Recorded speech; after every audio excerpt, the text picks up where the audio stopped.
Do you have my voice okay? Yeah, it's perfectly right. It takes just 1 minute from the Zoom to go live. Okay. Yes, I think we have it.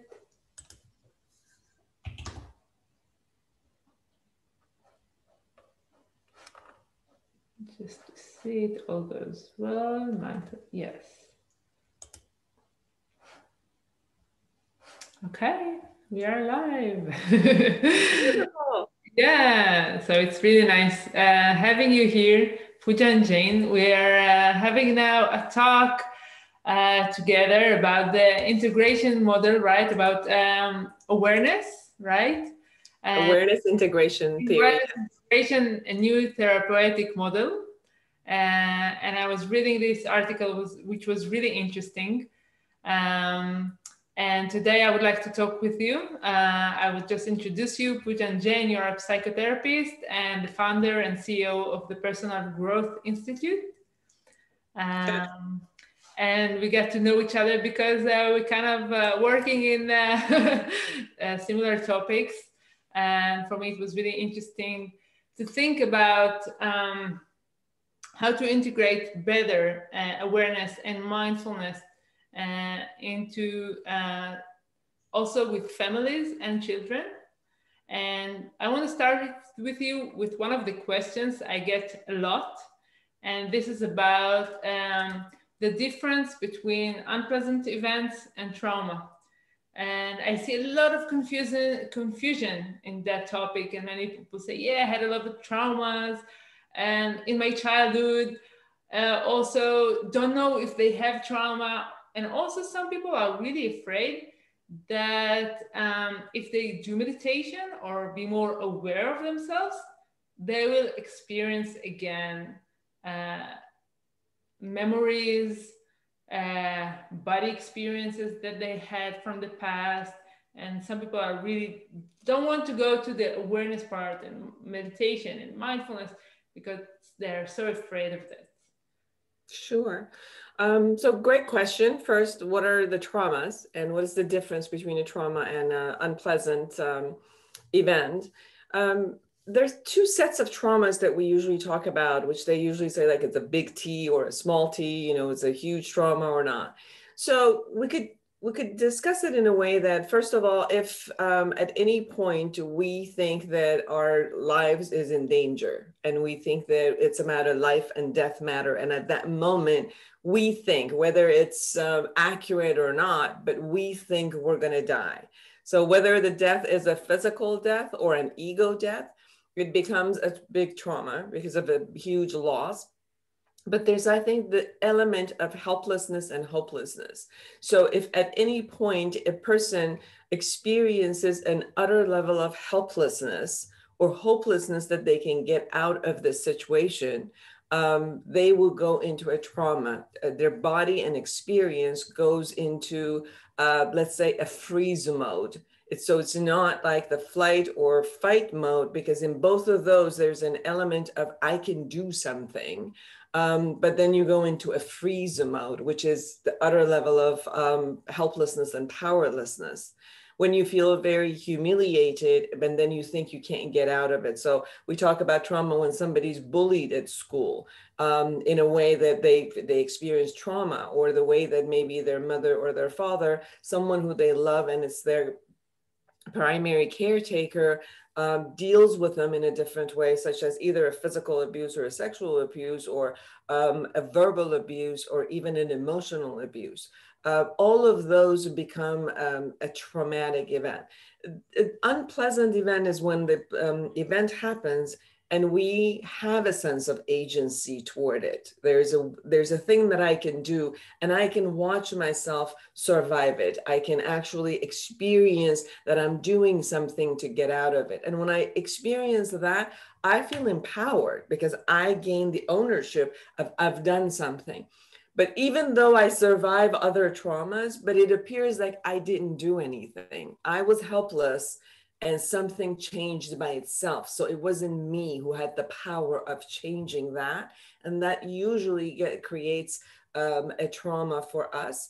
And then what we do at that moment, because it's helpless and powerlessness, we freeze and many times dissociate. And when we dissociate, then we kind of separate ourselves, and those parts which were separated hold in different parts of our bodies, memories, and in a different state they hold until we can go back and take care of them again. That part appears to feel helpless and powerless, so they get separated, and then we kind of like run life in another realm. And there are a lot of different parts of us which are just waiting to be kind of like taken care of by us. I guess also a lot of shame comes over you. Like, I didn't do anything. I could have do something, but I was freezing. And there's a lot of shame and maybe self-blame also in that. Absolutely. I think there is a part of maybe there's an expectation that we should be powerful, because when we go into the powerlessness, we also have shame. There is this kind of, because I should be taking care of myself, then we go through a blame as if, how come I didn't? And then we see ourselves as weak. And then we start putting ourselves down because I should have been able to. If I'm a strong person, if I'm a confident person, if I have some skills, then I should have been able to be out of this. And you're absolutely right that we go through the holding the shame in it. Yeah. And what is the part that you said we kind of left behind, maybe in our childhood, maybe, in other times of our lives, so we kind of go on, but it's over there. It's kind of like stay there. And when is the time that you find people kind of like say, okay, now it's the time to look back and solve it, because it's like a heavy thing on my shoulders that I go with in life. And usually it's also influence our relationships. Maybe then when becoming a parent, you see it coming back again. Yes. What happens is in those times, we usually make a decision about ourselves and the world in a particular way. So, for example, it would be, I'm nothing, or I'm not good enough, or I'm weak, or some core belief that we believe right at that time about ourselves or the world. Like this, the world is not safe. All men are bad. I can't trust anybody. So, I know this one, all men are bad. Yeah, I know this one. So there's something that we create. So not only the trauma happens, but based on that experience, we create this statement, like a blanket statement, either about us or the world. I mean, in order to protect ourselves, but also it all limits us, right? So those statements are the ones that are holding, and they're not expanding. They're holding in that way. And so obviously with any of those decision makings, we have emotions that are clumped in it. We have experience of our body, which is clumped in it, right? The same experience I had when I had the trauma, it gets clumped and it all holds in that way. So when is it that I can go back? At any point that I can actually attend to them, it would be the best. What usually happens, with the awareness integration, we're trying to, even with children, to learn how to release the trauma as soon as possible. The same way as animals, when somebody's attacking them, after they survive, they start releasing it from their body and getting out of the system. They don't make this blanket statement. They kind of like release it and move forward.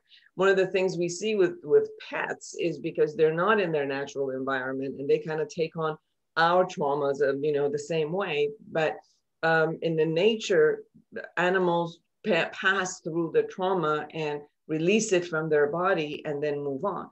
So part of the system of the awareness integration is to teach someone to be observant of their thought, emotional behavior, and how to get it out and reintegrate. But if we haven't done that, and we've aged, and we see the sabotage or the yearning, let's say, of clearing up from those parts of us which show up in everything, not only emotionally, but also from a belief system, right? So if I was abused as a 5-year-old by a man, and I said all men are bad, and then I am in my youth, and I really want to have an relationship, and so there's two parts of me which are in fights with each other, right? So yeah. I want to be in a relationship while I think all men are bad, which these two just can't coexist together. And then we see it. I go get it, go into a relationship. This all men are bad comes in. I destroy the relationship, come back, and then, you know, say, see, I told you, all men are bad. Yeah, And it's kind of like going on a date, seeing that it doesn't work, that he's nasty, and like, yeah, I was right. Like, all men are bad. Like, yeah. So we create this whole self-fulfilling prophecy, which we got to hold, you know, we have an actual belief, and then we go around and, you know, prove it to ourselves constantly and see, this is what I'm telling you. But at one point I would look at like, what's going on? Obviously other people are having the relationship. So what's going on with me? And then we do the reflection, and then we could create the system of integration, which is going back to that part from the adult part, and hearing it, soothing it, and reminding is almost like encompassing it and reminding it that we have survived. And we have so many other experiences here that are different than that belief system. And kind of like, you know, allowing that part of us to come back and kind of opening up that belief system, which goes into an integration. You asked a great question, which was, how come the minute that I close my eyes or focus on my body, that, you know, all of this comes back? It's because it's waiting to be attended to. So obviously, if I'm not handling everything else and attending to the external world, and I come back to my body, it's telling me I got to clean up something.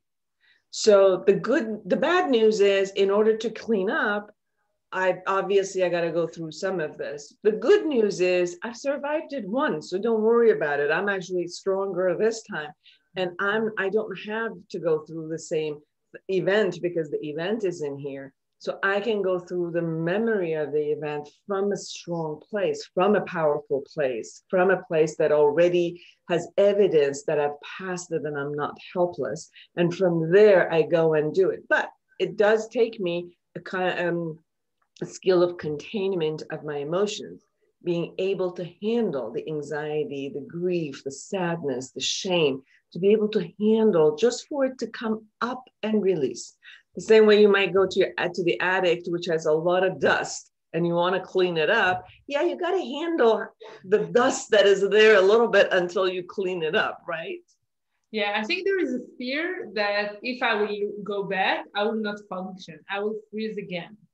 That if I will see it again, experience it again, maybe I'll be there again in the freezing mode. And maybe I have some responsibility now in my life, you know, which is, some people, you know, they have kids, they have a job, they need to function.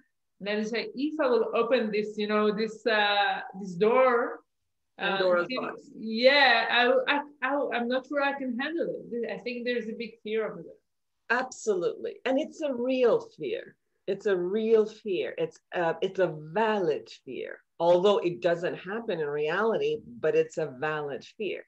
So what do? We start learning how to handle emotions and contain it. You know, when we go to a gym, you can't suddenly go into 60-pound weight and start doing it when you haven't, right? You're going to rip your muscle. So what do? We start with a 3-pound. And then we go into a 5-pound, then 10, and we kind of get our muscles ready so that when we have to turn, you know, to pick up a 60-pound weight, then it's like, it's a breeze. I can do this. So how do I train and ask my clients and people to start training themselves is look at through the day, what are the natural emotions that show up for us? And usually we kind of like put them aside. Now, instead of putting them aside, attend to them, name them, feel them, see where it is in your body, and begin releasing them. Now, releasing means specifically knowing where it is in your body, putting attention, breathing into it, and then breathing out whatever, you know, the tension is from that part of your body, and watch what shows up with it. Thoughts might show up with it, emotions show up with it, visions, olfactory, smell might show up, sound might show up. Just be observant of the small little things that happen through the day. So this way you begin the awareness begin the mindfulness and begin containing small amounts of emotions and different types of emotions. Because, when you're aware all through the day, we do have these types of emotions. There's always somebody who will do something which will feel shame or anger or frustration or anxiety. Yeah, every day, like amazed every day, the roller coaster of our emotions every day. Yes. Even joy, even, coming with a laughter and fun. So when you start with this type of awareness during the day, then you gain this powerfulness of the agency of containing your emotions.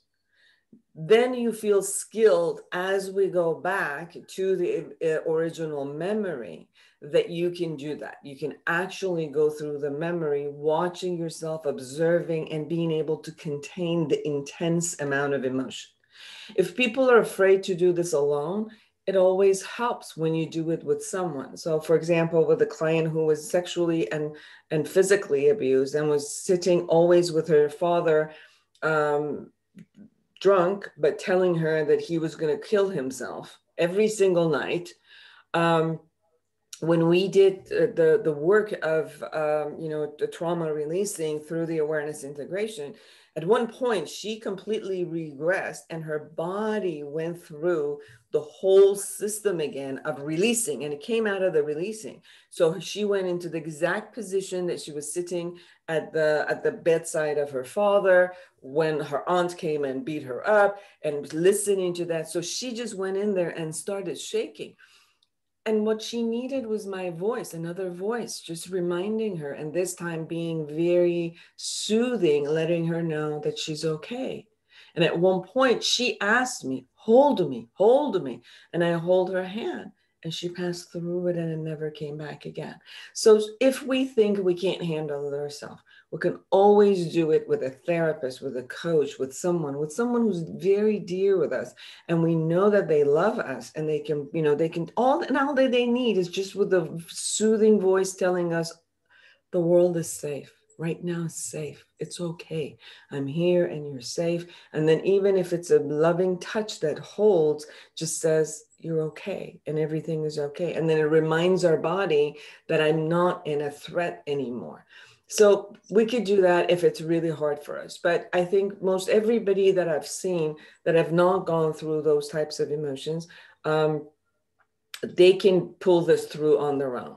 But can you explain how, if let's say someone that's watching us right now wants to do something, today or tomorrow, practice with themselves, how can they do it?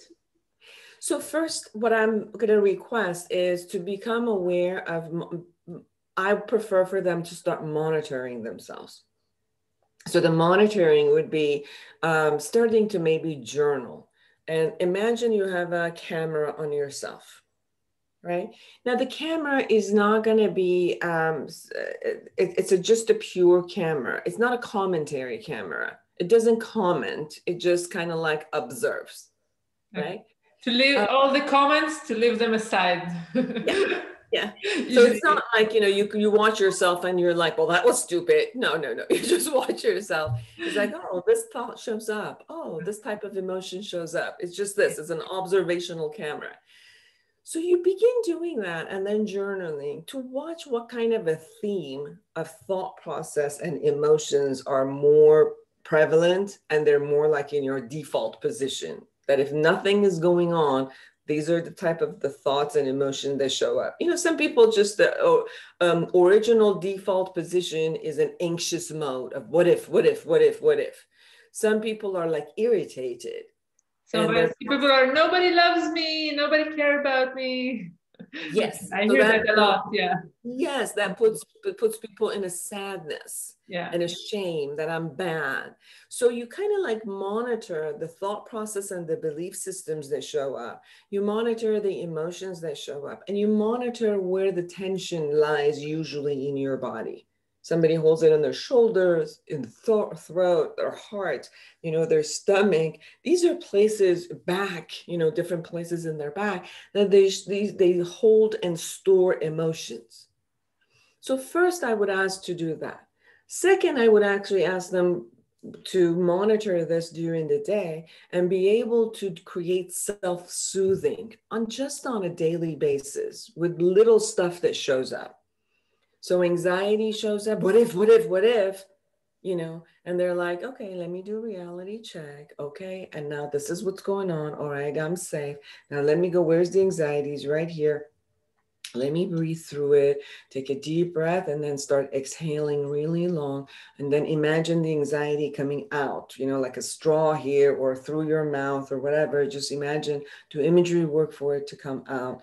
And then do some yoga positions and great breathing. And then imagine your, a body coming to the place. Imagine the future that you thought it was hellhole, to become some reality based on what you knew from the past that you had, the skills you have to handle that. So you handle this and then you write it. And you write what helped you, like the strength that you have, the parts of the resiliency that you have. You write that for yourself, like, I have these things. So you do this. I would assume you do this about a week or two or a month. So you have an access of different types of emotions that comes up and how you can release and soothe yourself. The best thing that I can say is self-soothing, which we try to teach children, right? The children don't want to go sleep on their own bed or they get scared. And we teach them how to self-soothe themselves when their body goes through a reaction. So we start teaching that to ourselves. And then when we think, okay, our muscles are a little bit better, going from 3 pounds to 5 pounds to 60 pounds, then we could go into looking at one of these belief systems and the emotions, and then where the emotion is in your body. And then you close your eyes and go into where the body is, where the emotion is in your body. You concentrate on that. So for example, you say, I'm bad, nobody loves me, I'm unlovable. What kind of emotion comes up? Like a tremendous amount of like sorrow and sadness shows up sometimes with that. Where is it? It's like right here or close to my heart. So you close your eyes, you go to the place where the sadness and the sorrow stays. And you ask your body, I ask the sorrow and the sadness in my heart, in my chest, with every cell and muscles of my body around here, to take me to the original memory, to the first time or the earliest time that I remember experiencing this type of emotion, this type of sadness and sorrow. And I told myself that I'm unlovable, that nobody loves me. And just allow your body to take you, not your mind and not the memories that you've kind of filed under a certain category that you usually go back to, but allow your body to take you. Just allow the emotion to surf and take you there, and you'll see a lot of these memories and images will show up. They might not be like a storytelling memory of a beginning and an end. It could be just a scene. It could be a part of the scene. It could not even have a visual. It could just be a knowing, or it could be an emotion that is there. And then as you go in there and then you ask, like, how old am I? I'll say, okay, like I'm 5 years old in that imagery. And then you go to that 5-year-old from where you are today. And you're like, well, what are your needs? What's going on with you? Tell me what you need. And you allow the child to tell you what they need at that moment. What did they need, which they didn't get? Sometimes, they need the other person to go away. Sometimes they need to be loved. They need, something to gain from it. And they have an emotion. And then I said, like, well, how do you think about that child? How do you feel about that child? From where I am, like I'm 59, from a 59-year-old, how do I feel about that 5-year-old, right?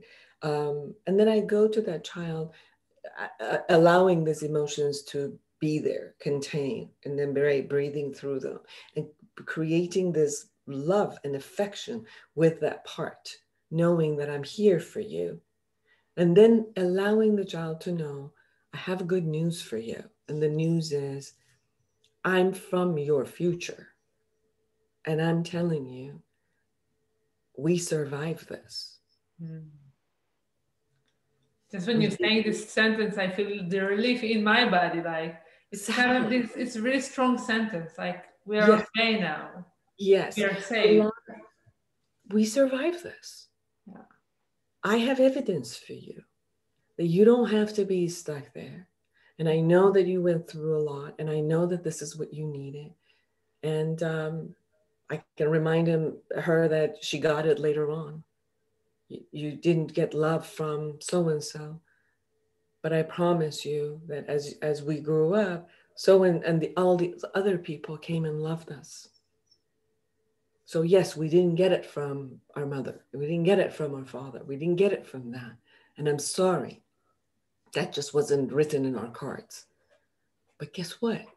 I'm here to tell you we didn't get stuck there. We moved. So come with me, and you don't ever have to worry about that again. And I promise that we have the strength. We have the strength to go through this. And I can give you all these evidence of, so this one, this person loves me. And we are in this space. Okay. And so you don't leave inner child around. You're like, you don't have to be there anymore. We are grown up. And we got all of the skills now. And you come back in a sense of reality check with the world around you, in the kind of a gratitude of yourself, the strength, gratitude of all you've created, gratitude of all the people who are out there who've chosen to be with you and given you love. And you come back with the strength and a sense of agency. One of the things that we used to do in the inner child work before had to do with, our adult will go toward the child and then try to convince the child as if the event was going to change, or that the child should have changed their emotions or their thought process as a child. Where, that's not real. That's just not real. So we would get, I remember, working with a lot of clients where there would be an argument between the child and the inner child and then the other part of them, because well, it's just not real. Like, the child is experiencing something. They're not going to change their mind about it. It's a memory, that it's a history. Like, you're not going to go change the history. You're not going to change the elements of the history. That's just not real. So it's kind of hard for us to believe in something, like start believing Santa Claus when you're kind of old enough now to know you're not there is no Santa Claus, Maybe as a 5, I thought there was, but as 59, since I don't know, I can't convince the child that, it was. But it's much easier if I come to a reality check, which is, hey, guess what? At age 5, you thought your mother didn't love you or you were going to die and you had no idea how you're going to grow up. I'm the one from your future telling you, we grew up. And this is where we are. You don't have to, that worry is no longer necessary or even real. So, and the change actually happens in the present moment, because the worry that you had there is kind of going with you. And now it's kind of releasing a bit, and you kind of feel more. And as you explain it, also on a body level, it's not only on our thoughts. It's not like convincing from the thoughts, it's more from the body, which I think makes the difference. Because when we convince ourselves only in the mind, only in the brain or the thoughts, it's like we don't really believe it, I think. Have you seen these suitcase locks that has like 3 numbers? You got to put them all 3 to open it up. Yeah. To me, it's almost like if you imagine these parts are in a closet and the closets are locked with those 3 numbers. Yeah. One of the number is the belief system, the core belief system. The other one is the emotion. And the other one is where it is in your body that it was stored. So for example, when you were going through that, because your whole system was going through that, your body had particular sensations which just got frozen right there. And that's where, when you go to a memory, it keeps showing up again. For example, I had a client who, she was from Scotland, and when she was a child, her father was part of a cult, which they would hold and rope the children, and they would put them into a bag and then rope it, and would put them through a lot of trauma. So when we were going through actually hypnosis with her, her body, where the rope was held, her ankle, started getting red as we were going through that. Yeah. I was molested from age 3 to almost 8. And when I went through hypnosis myself, when I was learning hypnosis, my teacher was doing a session with me. And actually, it was like I used to smoke, and it was the cessation for the smoking.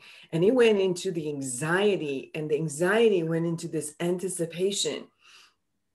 And I started feeling the anticipation, and it went to the memory of hearing, anticipating and hearing the person coming up the stairs and coming into, and then they held me like this. And all of my arms got numb of where the pressure was holding until I released. So you can see your body holds all of the energy, and all of the memory of the cells are holding it because you went through an experience of utter powerlessness and hopelessness and helplessness at that moment. So you went into freezing mode, and whatever experience of your body was at that moment froze in time. So but actually we can, like this model, we can also use it, but if I had something yesterday, not 20 years ago, but also something yesterday, I can do it also. If I had some event, let's say with my boss, okay, and he was, I don't know, yelling at me, and I froze. I didn't know what to do. I can actually, the day after, I can already do it again. I don't need to wait, 20 years now. And it's something that exactly. You can. My suggestion is to do this every night. To do, to just create the setup where you go through the day and kind of like clean your body, where all of this is released. And that's why I said actually start practicing from your daily event, and then go to the places that were stored really hard, because daily event, as you go through them, they're not as harsh. You can handle them. Why? Because you just handled them, right? You handled them through the day. So at night, it's evident that I handled it. Yes, I'm upset. And you can go through the anger, and you can go through whatever it is, and you can write it down. And what was my expectation? And I didn't like to be talked that way. And I thought, just write it. Let it go through your system. Just go observe, do a scanning through your body where everything is, and break through, breathe through it and let it go. And, do your cleaning positions of yoga and stretch and let it go. Definitely you could do that every day. And how can we teach? I think about children. We want to teach them from a young age, not to wait till they're 40. And today we have a lot of knowledge about it, how to work with children with that. How can, I have a 10 years old and a 7 years old. How can I teach them in that age to do that? Well, part of it is teaching them the skill of the mindfulness, which we just talked about. Yeah. There is a daycare called Gem Educare, which is the first daycare that was created with this model, which we've had actually past 6 years, from infants to 6-year-olds are there in the daycare before, like preschool. And it's interesting where when it comes to the infant and they're crying and going through that, it's first the caretaker or the mother, father, or the caretaker, which is telling them in a way of, you're crying, you're uncomfortable, everything's okay. Where is it in your body? Is it in your tummy? Let me, hold it. Let me go like this, And so first is the adult who's sharing all of this with the infant, so they start getting understanding that even, the voice and what to do. And, you use these words, because when they actually gain the knowledge of the words, all of this kind of, puts it together. Yeah. And you also teach even an infant how to self-soothe, even just by your voice, by singing, by bringing music in, by touching. Even if the infant starts touching themselves, you hold them and teach them self-soothing. As they understand a little bit more, it's you're choosing to tell them, what are you thinking? Or what are you thinking? Are you upset because you didn't get the toy? And then they'll respond to you, yes or no. Yes or no. This toy. Yeah. And then it's like, what kind of, exactly. And then you name the emotion. Are you upset? Are you frustrated? Are you this? And so they still start learning. Where is it in your body? And then they'll show you. And then you're like, okay, let's go here, close your eyes.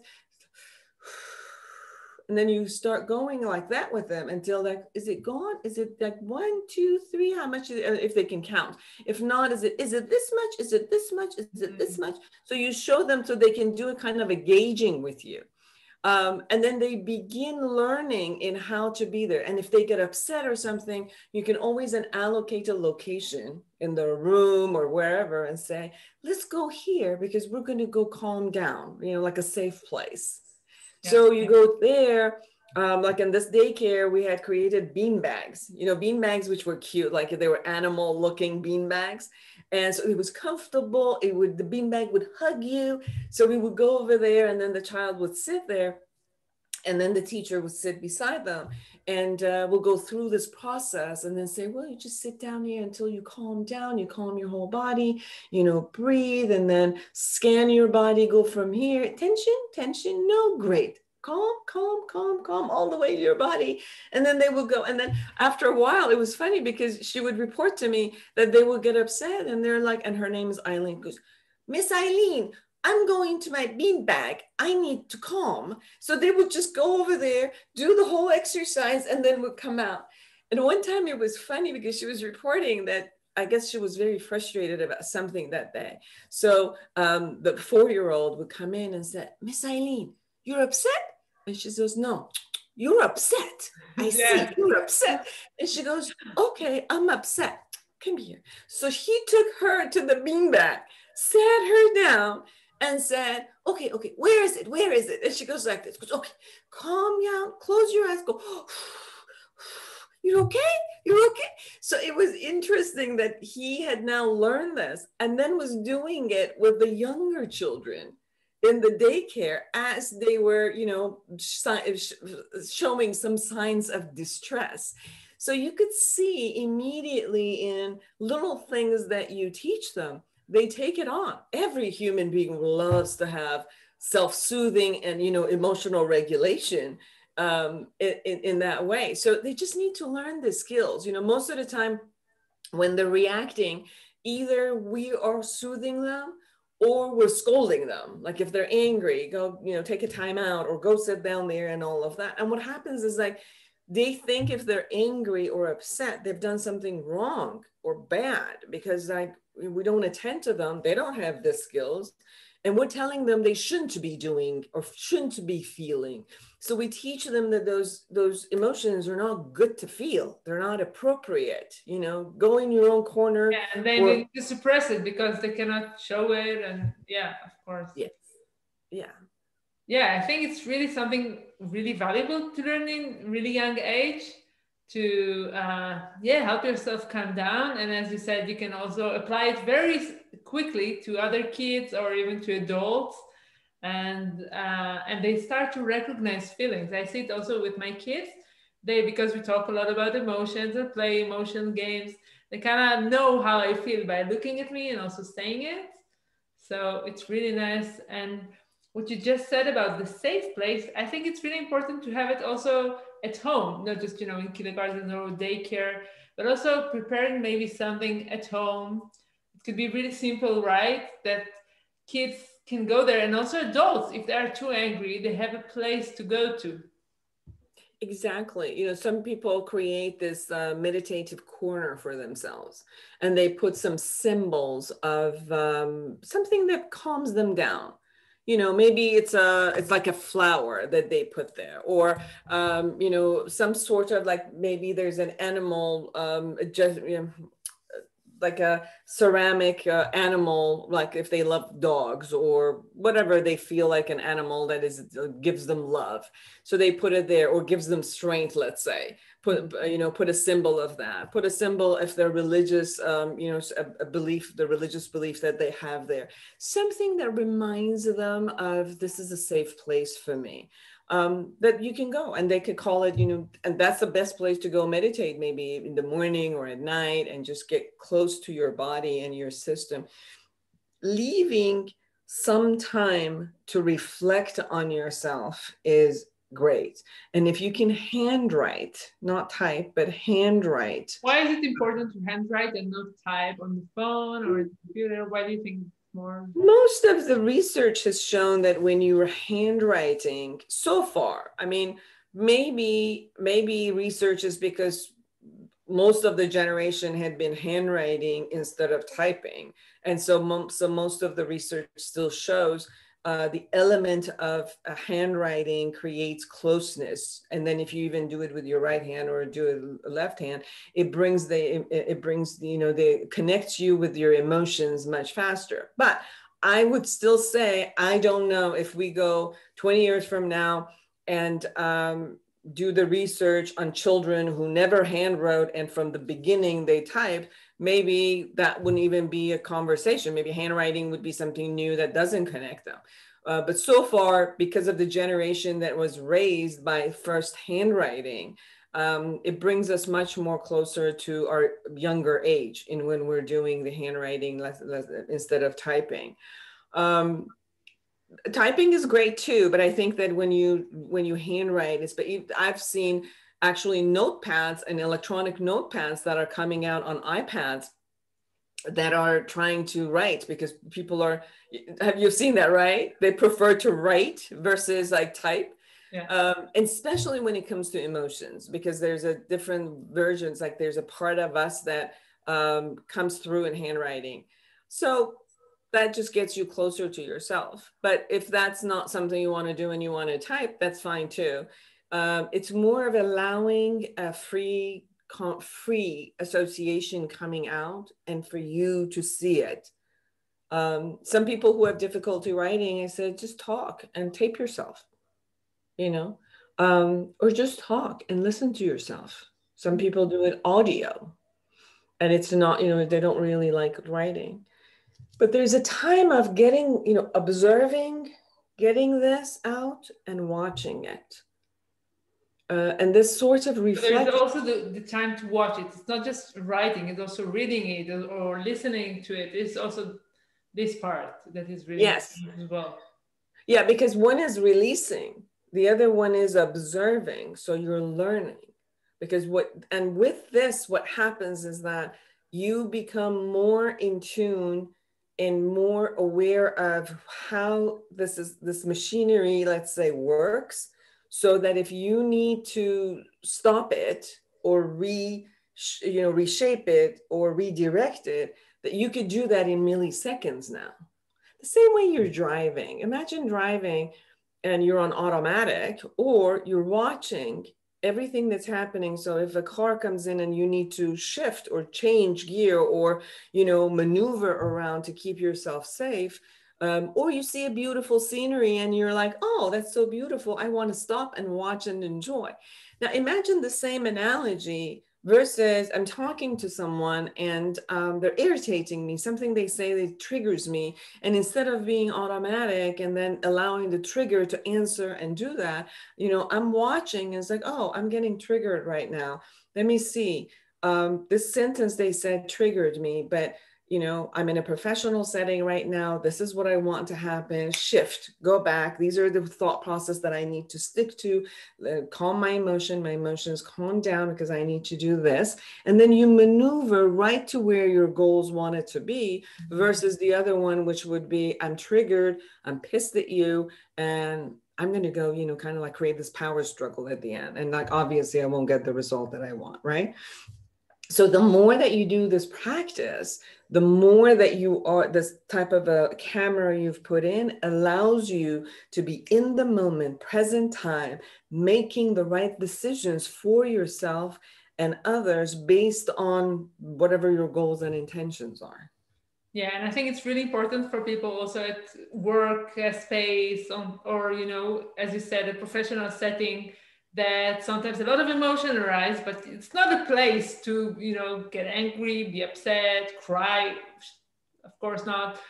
And how to deal with it in a real time and also, keep connection and move on to your goals and, and I think it's also about how to keep connection, because I know for myself, one of my default modes is like to not to disconnect. If someone is not, if it's not pleasant for me, I'll just, okay, go to the other side. And it's really a challenge to keep this connection also when you are upset. Yes, and then that becomes a problem when it's with your mate. It becomes a problem with your child because you want to hold the connection and love through the conflict, right? Versus disconnecting completely and having to hopefully connect again. So that's why this type of practice into awareness gets you to be present in redirecting yourself much quicker and faster as you practice to do. So not only you clean up the past, but you become very, very alert in a way that every moment you're in life. You don't allow your history to run you. You're allowing you with all of your history to be present and utilize your skills immediately as it's needed. Mm-hmm. Wow, I think we kind of got to a point that I really like. It's like, bring the past and, being in the present moment. Also, we got into the future as well, which is, seeing how you move into your goals, intentions, and in a better way. Yes, because whatever behavior that I do, that any of us do at this point, is based on an intentionality of creating something. Such as if it's my relationship with my husband, we have promised each other to keep a line of communication open and be loving toward each other and keep the love alive. So that intention is an ongoing intention. So it's almost like, okay, I do something that, it pisses him off, or he does something and I'm going, so it's more like now my behavior, obviously, if I start blasting, it's completely against what our intention was and what we promised each other and the commitment, right? So it's almost like catching myself and saying, I have the right to be upset. There's no problem with that. But allow me to choose how to mention my upset, how to handle it. How do you ask and request for what I want, which is closer to the intention that we have set up to move forward with, versus let me just blast him because I'm pissed right now and I have the right to be pissed, right? Because obviously that's going to harm the relationship. And if I do too many of these things, the love and the closeness and the trust gets really damaged. So there's always this type of a goal and an intention. Some of those goals and intentions are kind of like a maintenance, like we go in and love.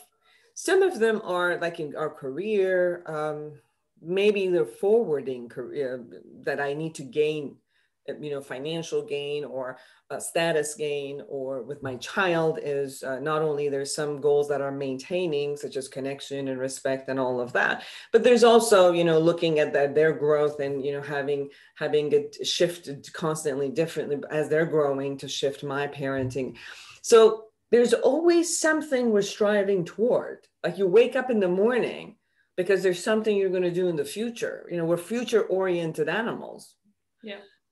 So that's why having these three tenses, the past and the future always in mind, but the action actually happens here in the present moment. So holding these two, integrating this one in, learning from our past and bringing in, holding the vision of the future and acting from the present moment so that we could get to whatever it is we wanted to get into the future. Wow, this is, I want to thank you for this talk. I think it's a great start for the weekend. Absolutely. All of this is in the book Life Reset, the awareness integration where model. Can you introduce the book and where people can get more information? And of course, I will put also the links above this video, of course. Thank you. Yes, it's called Life Reset, the awareness integration path to creating the life you want. And it is in Amazon or my website, Foojan.com. Foojan.com, you can go there. If you guys go into Foojan.com and go to my YouTube channel and, subscribe to the YouTube channel, everything that I do would be on the YouTube channel. You know, I have radio show, podcast, different types of, events that I do. So they're all there. If people are interested, I would love to connect with people. And if you send me this video, I'll put it on my YouTube channel too. Oh, great. So definitely will. And of course, send me afterwards all the link, and I will also send it to everyone. And beautiful. It was a pleasure. I can say I learned a lot from this talk, also about how to work with myself, you know, in the evenings, and with the inner child as well, and also with my kids. Beautiful. Thank you so much for the opportunity. It was a joy to meet you and have this conversation with you. Yeah. Thank you. Bye-bye. Bye.